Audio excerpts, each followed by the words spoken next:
In a small, forgotten village surrounded by dark woods, the townsfolk spoke in hushed tones about the old castle on the hill. It had been abandoned for years, but every full moon, strange lights flickered in the windows, and eerie music floated through the air. One night, a curious young girl named Elara decided to investigate. With a flashlight in hand, she crept through the twisted trees, her heart racing with both fear and excitement. As she reached the castle, the massive doors creaked open as if inviting her inside. The air inside was cold and musty. Shadows danced on the walls as Elara explored, drawn by the haunting music. She stumbled into a grand hall where a long table was set for a feast, glimmering with silver and fine china. But there was no food, only goblets filled with a deep red liquid. Suddenly, the doors slammed shut, and a group of tall figures emerged from the shadows. They were pale and elegant, their eyes glowing like embers in the darkness. Elara's breath caught in her throat as she realized she was surrounded by vampires. "Welcome, dear child," one of them said, a woman with long black hair and a chilling smile. "Join us for our midnight feast." Terrified but fascinated, Elara stood frozen as they beckoned her closer.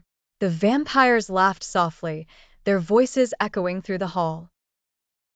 "We don't bite unless you want us to," the woman teased, revealing sharp fangs that glinted in the candlelight. Elara's instincts kicked in, and she turned to flee, but the vampires moved swiftly, blocking her escape. Panic surged through her as she remembered the stories her grandmother told, how vampires fed on fear, growing stronger with every scream. "Please let me go," Elara cried, her voice trembling. The woman stepped closer, her expression shifting from playful to serious. "You're special, little one. You can be one of us. Imagine the power, the eternity." Elara's heart raced. She thought of her family, her friends.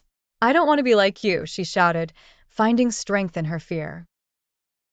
With a fierce determination, she grabbed a silver candlestick from the table and swung it at the nearest vampire. The silver burned their skin, and they recoiled, hissing in pain. Seizing the moment, Elara dashed towards the door. As she burst outside, the moonlight flooded her vision, illuminating the path back to the woods. She ran without looking back, the sounds of their furious shouts echoing behind her. Finally reaching the village, she collapsed on the ground, gasping for breath. The villagers gathered, eyes wide with concern. Elara told them everything, and they nodded solemnly, knowing the legends were true. From that night on, the villagers kept a watchful eye on the castle, but the music never returned, and the lights never flickered again.